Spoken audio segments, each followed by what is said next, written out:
ಮಂಗಳೂರಿನಲ್ಲಿ ಮಳೆ ಆಗಿದೆ. ಮಳೆಯ ಪರಿಣಾಮಗಳನ್ನು ಕೂಡ ಸಹಜವಾಗಿ ಅಲ್ಲಿನ ಜನ ಎದುರಿಸಬೇಕಾದಂತಹ ಸನ್ನಿವೇಶ ಸೃಷ್ಟಿಯಾಗಿದೆ.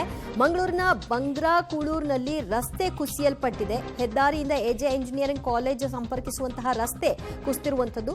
ಕ್ಷಣ ಕ್ಷಣಕ್ಕೂ ಅಲ್ಲಿ ಆತಂಕ ಮನೆ ಮಾಡ್ತಾ ಇದೆ. ರಾಜಕಾಲುವೆ ಪಕ್ಕದ ರಸ್ತೆಯೇ ಈ ರೀತಿ ಕುಸಿದಿರೋದ್ರಿಂದ ವಾಹನ ಸಂಚಾರಕ್ಕೆ ಬ್ರೇಕ್ ಹಾಕಲಾಗಿದೆ. ದೃಶ್ಯದಲ್ಲಿ ನೋಡ್ತಾ ಇದ್ರಿ.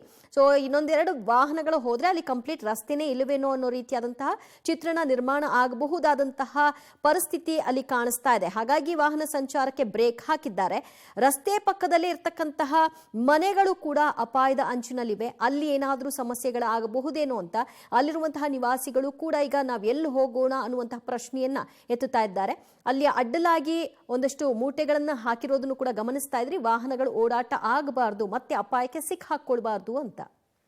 ಮಂಗಳೂರಿನಲ್ಲಿ ಮಳೆ ಕಡಿಮೆ ಆಗಿದ್ದರೂ ಮಳೆಯ ಅವಾಂತರ ದಿನದಿಂದ ದಿನಕ್ಕೆ ಹೆಚ್ಚಾಗ್ತದೆ. ಸಾಕಷ್ಟು ಕಡೆಗಳಲ್ಲಿ ಮನೆ ಕುಸಿತಾಗಿರುವಂಥದ್ದು, ಗುಡ್ಡ ಕುಸಿತಾಗಿರುವಂಥದ್ದು. ಈಗ ಮುಂದುವರೆದ ಭಾಗವಾಗಿ ಮಂಗಳೂರಿನ ಬಂಗ್ರಕೂಳೂರು ಸಮೀಪದಲ್ಲಿ ರಸ್ತೆಯೊಂದು ಕುಸಿದು ಬಿದ್ದಿರುವಂಥದ್ದನ್ನು ನಾವು ಗಮನಿಸ್ಬೋದು. ಮಂಗಳೂರಿನ ಬಂಗ್ರಕೂಳೂರು ಸಮೀಪದಲ್ಲಿ ಸುಮಾರು ಒಂದು 10ಕ್ಕೂ ಅಧಿಕ ಮನೆಗಳಿರುವಂಥದ್ದು. ಜೊತೆಗೆ ಇಲ್ಲಿನ ಎಜೆ ಇನ್ಸ್ಟಿಟ್ಯೂಷನ್ಗೆ ಹೋಗುವಂಥ ಒಂದು ರಸ್ತೆ, ಇದು ಪ್ರಮುಖ ರಸ್ತೆ. ಈ ರಸ್ತೆ ಕಳೆದ ಕೆಲ ದಿನಗಳಿಂದ ಬಿರುಕು ಬಿಡ್ತಾ ಇತ್ತು. ಈಗ ಏಕಾಏಕಿಯಾಗಿ ಇವತ್ತು ಇದು ಬಿದ್ದಿರುವಂಥದ್ದು ಸಂಪೂರ್ಣವಾಗಿ ಕುಸಿದು ಬಿದ್ದಿದೆ. ಹಾಗಾಗಿ ಇದರಲ್ಲಿ ಯಾವುದೇ ರೀತಿಯಾದಂಥ ಸಂಚಾರಕ್ಕೆ ವ್ಯವಸ್ಥೆ ಆಗೋದಿಲ್ಲ. ಹಾಗಾಗಿ ಸಂಚಾರವನ್ನು ಸ್ಥಗಿತಗೊಳಿಸಲಾಗಿದೆ. ಸುಮಾರು ಕೆಲವೊಂದು ವರ್ಷಗಳಿಂದ ಹಿಂದೆ ಆಗಿರುವಂಥ ತಡೆಗೋಡೆ, ಇದರ ಪಕ್ಕದಲ್ಲಿರುವಂಥ ರಾಜಕಾಲುವೆ ಏನಿದೆ, ಇದು ನಿರಂತರವಾಗಿ ಮಳೆಗಾಲದಲ್ಲಿ ತುಂಬಿ ಹರಿಯುತ್ತದೆ. ಹಾಗಾಗಿ ಅದಕ್ಕೆ ಕಟ್ಟಿರುವಂಥ ತಡೆಗೋಡೆ ಏನಿದೆ ಭಾಳಷ್ಟು ಕೆಲವಾರು ವರ್ಷಗಳ ಹಿಂದೆ ಕಟ್ಟಿರುವಂಥ ಒಂದು ತಡೆಗೋಡೆ. ಹಾಗಾಗಿ ನಿರಂತರವಾಗಿ ಮಣ್ಣು ನೀರಿನ ಜೊತೆಗೆ ಹೋಗ್ತಾ ಇರುವಂಥ ಕಾರಣಕ್ಕಾಗಿ ಈ ಒಂದು ತಡೆಗೋಡೆ ಕುಸಿತಾ ಇತ್ತು. ಅದರ ಬೆನ್ನಲ್ಲೇ ಈಗ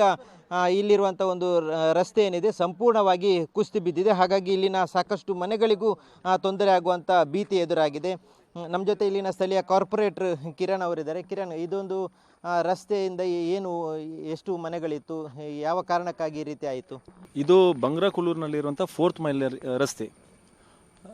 ಈ ಏರಿಯಾದ್ದು ಏನು ದೊಡ್ಡದಾದ ರಾಜಕಾಲುವೆ, ಇದು ಈ ಕೊಟ್ಟಾರ ಚೌಕಿಯ ರಾಜಕಾಲುವೆ. ಈ ಆಕಾಶ ಭವನ ಏರಿಯಾ ನೀರಿರ್ಬೋದು, ಮಳೆಯ ನೀರು ಇರ್ಬೋದು, ಅಥವಾ ಕೊಟ್ಟಾರ ಆ ಕಡೆಯಿಂದ ಇರ್ಬೋದು, ಈ ಕಡೆ ಕೋಡಿಕಲ್ಲಿಂದ ಎಲ್ಲ ಬರುವಂಥ ನೀರು, ಕೊಟ್ಟಾರ ಚೌಕಿಯಿಂದ ಬರುವಂಥ ನೀರು ಈ ರಾಜಕಾಲುವೆಯಿಂದ ಹರಿದು ಹೋಗಿ ಅದು ಪಾಲ್ಗುಣಿ ನದಿಗೆ ಸೇರುವಂಥದ್ದು ದಂಬೆಲ್ನಲ್ಲಿ. ಸುಮಾರು 1 ವಾರ ಹಿಂದೆ ಇಲ್ಲಿ ಸ್ವಲ್ಪ ಒಂದು ಸಣ್ಣದಾದ ಬಿರುಕು ಬಿದ್ದಿತ್ತು ಈ ರಸ್ತೆಯಲ್ಲಿ. ನಾನು ಇಮಿಡಿಯೇಟ್ ಆಗಿ ಕಮಿಷನರ್ ಅವರಿಗೆ ತಿಳಿಸಿದ್ದೆ. ಅದಕ್ಕೆ ಮುಂಜಾಗ್ರತವಾಗಿ ನಾವು ಏನು ಸ್ಯಾಂಡ್ ಬ್ಯಾಗ್ ಏನು ಅಗತ್ಯ ಇದೆ, ಯಾರು ಕೂಡ ಅದರ ಸೈಡಿಂದ ಹೋಗಬಾರ್ದು, ದೊಡ್ಡದಾದ ವೆಹಿಕಲನ್ನು ಬಿಡಬಾರ್ದು ಎಂಬ ಮಾಹಿತಿಯನ್ನು ಕೊಟ್ಟು ಅದನ್ನು ವ್ಯವಸ್ಥೆ ಮಾಡಿದ್ವಿ. ಇಮಿಡಿಯೇಟ್ ಆಗಿ ನಾವು ಒಂದು 3 ದಿವಸ ಹಿಂದೆ ಮೆಸ್ಕಾಮ್ನ ಕಂಬಗಳೇನಿತ್ತು, ಎಲೆಕ್ಟ್ರಿಕಲ್ ಪೋಲ್ಸ್ಗಳಿತ್ತು, ಅದನ್ನು ಕೂಡ ನಾವು ಶಿಫ್ಟ್ ಮಾಡಿ ಒಂದು 8 ಕಂಬವನ್ನು ಶಿಫ್ಟ್ ಮಾಡಿದ್ವಿ. ಯಾಕೆಂದರೆ ಇನ್ನೊಂದು ಭಾಗಕ್ಕೆ ಶಿಫ್ಟ್ ಮಾಡಿ ರೋಡಿನ ಈ ಕಡೆ. ಆದರೆ ಇವತ್ತು ಬೆಳಿಗ್ಗೆ ಕೂಡ ನನಗೆ ಸ್ಥಳೀಯರು ಫೋನ್ ಮಾಡಿ ಹೇಳಿದರು ಅದು ಬಿರುಕು ಹೆಚ್ಚಾಗ್ತಾ ಉಂಟು ಹೇಳಿ. ಸೊ ಇಮಿಡಿಯೇಟ್ ಆಗಿ ನಾನು ನಮ್ಮ ಕ್ಷೇತ್ರದ ಶಾಸಕರ ಡಾಕ್ಟರ್ ವೈ ಭರತ್ ಶೆಟ್ಟಿ ಹಾಗೆ ಅದೇ ರೀತಿ ನಮ್ಮ ಮೇಯರ್ ಆಗಿ ಸುಧೀರ್ ಶೆಟ್ಟಿ ಕನ್ನೂರು ಅವರಿಗೆ ಕೂಡ ಇದನ್ನು ತಿಳಿಸಿದೆ. ಅವರು ಇಮಿಡಿಯೇಟ್ ಆಗಿ ಕಮಿಷನರ್ಗೆ ತಿಳಿಸಿ ಇಮಿಡಿಯೇಟ್ ಆ್ಯಕ್ಷನ್ ತಗೊಳ್ಬೇಕಂತ ಹೇಳಿದಂತೆ ಕಮಿಷನರ್ ಕೂಡ ವಿಸಿಟ್ ಮಾಡಿದ್ದಾರೆ. ನಾವು ಬರುವಂಥ ಹೊತ್ತಿಗೆ ಅದು ಟೋಟಲ್ ಆಗಿ ಕೊಲ್ಯಾಪ್ಸ್ ಆಗಲಿಕ್ಕೆ ಶುರುವಾಯಿತು. ಈಗ ಇನ್ನೊಂದು ಸ್ವಲ್ಪ ಹೊತ್ತಲ್ಲಿ ಇದು ಟೋಟಲ್ ಆಗಿ ಬೀಳುವಂಥ ಪರಿಸ್ಥಿತಿಯಲ್ಲಿದೆ. ಈ ರಸ್ತೆಯಿಂದ ಒಂದು ಸುಮಾರು 8-10 ಮನೆಗೆ ಇದೇ ಒಂದು ರಸ್ತೆ. ಈ ರಸ್ತೆ ಎಂಡ್ ಆಗುವಂಥದ್ದು ಎಜೆ ಇಂಜಿನಿಯರಿಂಗ್ ಕಾಲೇಜಿನವರ ಕ್ಯಾಂಪಸ್ಗೆ. ನಾವು ಈಗ ಪರ್ಯಾಯವಾಗಿ ಮನೆಯವರಿಗೆ ಬೇಕಾಗಿರುವಂಥ ರಸ್ತೆ ವ್ಯವಸ್ಥೆಯನ್ನು ಕೋಡಿಕಲ್ನ ಇನ್ನೊಂದು ಕಡೆಯಿಂದ 10ನೇ ಕ್ರಾಸ್, ಅದು ಕೂಡ ಎಜೆ ಕಾಲೇಜಿಗೆ ಬರುವಂಥ ಅವರ ಪ್ರಿಮೈಸಸ್ಗೆ ಬರುವಂಥ ರಸ್ತೆಯಲ್ಲಿ ನಾವು ಈಗಾಗಲೇ ಎಜೆ ಕಾಲೇಜವರ ಹತ್ರ ಮಾತಾಡಿ ಅವರ ಕ್ಯಾಂಪಸ್ ಒಳಗಡೆಯಿಂದ ಬರುವಂಥ ವ್ಯವಸ್ಥೆಯನ್ನು ಎಜೆ ಇಂಜಿನಿಯರಿಂಗ್ ಕಾಲೇಜಿನವರು ವ್ಯವಸ್ಥೆಯನ್ನು ಮಾಡಿಕೊಟ್ಟಿದ್ದಾರೆ. ಮನೆಯವರಿಗೆ ಬರುವಂಥ ವ್ಯವಸ್ಥೆಯನ್ನು ಈಗಾಗಲೇ ಮಾಡಿಯಾಗಿದೆ. ಆದರೆ ಈ ರಸ್ತೆಯನ್ನು ದುರಸ್ತಿಪಡಿಸಬೇಕಿದ್ರೆ ಪಕ್ಕದ ರಾಜಕಾಲುವೆಗೆ ತಡೆಗೋಡೆ ಆಗಬೇಕು, ಅದರ ಕೆಲಸ ಆಗುತ್ತಾ? ಈಗ ಏನಾಗಿದೆ ಅಂದರೆ ಈ ರಾಜಕಾಲುವೆ ಇರುವಂಥ ತಡೆಗೋಡೆ ನಾವು ನೋಡ್ಬೋದು. ಇದು ಕಪ್ಪುಕಲ್ಲಲ್ಲಿ ಕಟ್ಟಿರುವಂಥದ್ದು ಸುಮಾರು ಒಂದು 15-20 ವರ್ಷ ಹಿಂದೆ ಕಟ್ಟಿರುವಂಥದ್ದು. ಈಗ ನೀರಿನ ಪ್ರಮಾಣ ಹೆಚ್ಚಾಗ್ತಾ ಉಂಟು. ಯಾಕೆಂದರೆ ಎಲ್ಲ ಕಡೆ ನಾವು ನೋಡ್ತಾ ಇದ್ದೇವೆ, ಎಲ್ಲ ಲ್ಯಾಂಡ್ ಫಿಲ್ ಆದ ಕಾರಣ ಭೂಮಿ ನೀರನ್ನು ಎಳೀತಾ ಇಲ್ಲ, ಎಲ್ಲ ರಾಜಕಾಲುವೆ ಬರ್ತಾ ಇದೆ. ನೀರಿನ ಪ್ರಮಾಣ ಹೆಚ್ಚಾದ ಕಾರಣ ಅದರದ್ದು ಆ ಸ್ಟ್ರೆಂತ್ ಸಾಕಾಗ್ತಾ ಇಲ್ಲ, ಅದು ಬೀಳ್ತಾ ಇದೆ. ಈಗಾಗಲೇ ಕಮಿಷನರ್ ಅವರು ಬಂದು ಸುಮಾರು ಒಂದು 350 ಮೀಟರ್ನ ಈ ರಸ್ತೆ ಸುಮಾರು ಒಂದು 100 ಮೀಟರ್ ಈಗಾಗಲೇ ಬಿದ್ದಿದೆ. ಇದು ಇನ್ನೂ ಕೂಡ ಅದು ಮುಂದೆ ಬೀಳುವಂಥ ಪರಿಸ್ಥಿತಿಯಲ್ಲಿದೆ. ಎಲ್ಲ ಇದನ್ನು 350 ಮೀಟರ್ ಕೂಡ ಅವರು ಎಸ್ಟಿಮೇಷನ್ ಮಾಡಲಿಕ್ಕೆ ಹೇಳಿದ್ದಾರೆ. ರಿಟೈನಿಂಗ್ ವಾಲನ್ನು ಕಾಂಕ್ರೀಟ್ ರಿಟೈನಿಂಗ್ ವಾಲನ್ನಾಗಿ ಮಾಡಿ ಅದರ ನಂತರ ಈ ರಸ್ತೆಯನ್ನು ಕೂಡ ಕಾಂಕ್ರೀಟ್ ರಸ್ತೆಯನ್ನಾಗಿ ಮಾಡೋದಾಗಿ ಈಗಾಗಲೇ ಮೇಯರ್ ಹಾಗೂ ನಮ್ಮ ಶಾಸಕರು ಅವರ ಹತ್ರ ಮಾತಾಡಿ ಭರವಸೆಯನ್ನು ಈಗಾಗಲೇ ಕೊಟ್ಟಿದ್ದಾರೆ.